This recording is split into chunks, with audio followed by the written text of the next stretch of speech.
For these slides, your child's going to be working on fluency and reading fluently. So if you click the audio box or circle, I will be reading the first sentence for your child so they're able to identify possibly some of the words they don't know. For example, buy, but they can sound out run. The is a sight word and they can sound out tub, but buy might be difficult for them. So in the audio box, I will be reading the first sentence, and it will say run by the tub. Then they have to decide which one's the tub. They will click on it and drag to the square. If your child is having difficulty clicking and dragging, they may write the sentences in their journals and drawing the corresponding picture. They don't have to write all the sentences, but they could write one of them from each slide in their journal with the corresponding picture. But make sure that they are pointing out the object to you if they're not able to drag it.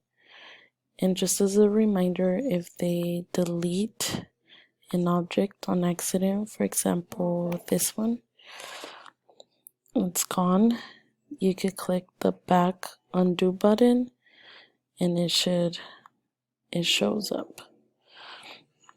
There we go.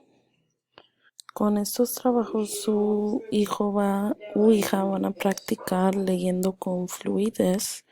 Si seleccionan la bocina aquí, voy a estar leyendo yo la primera oración para ellos.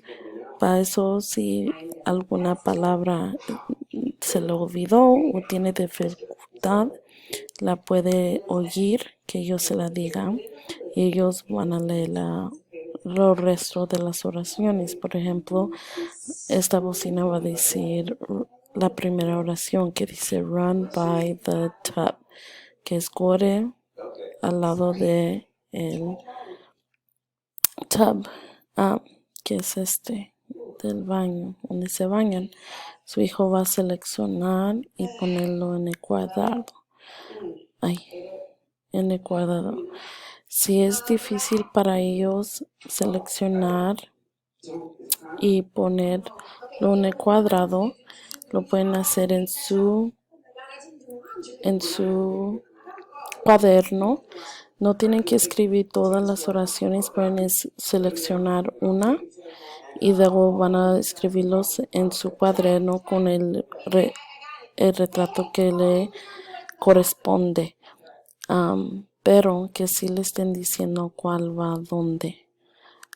Otra vez, si te recuerdo, si borran el objeto, pueden seleccionar aquí y sale otra vez. Si tienen preguntas, no duden en mandarme un mensaje.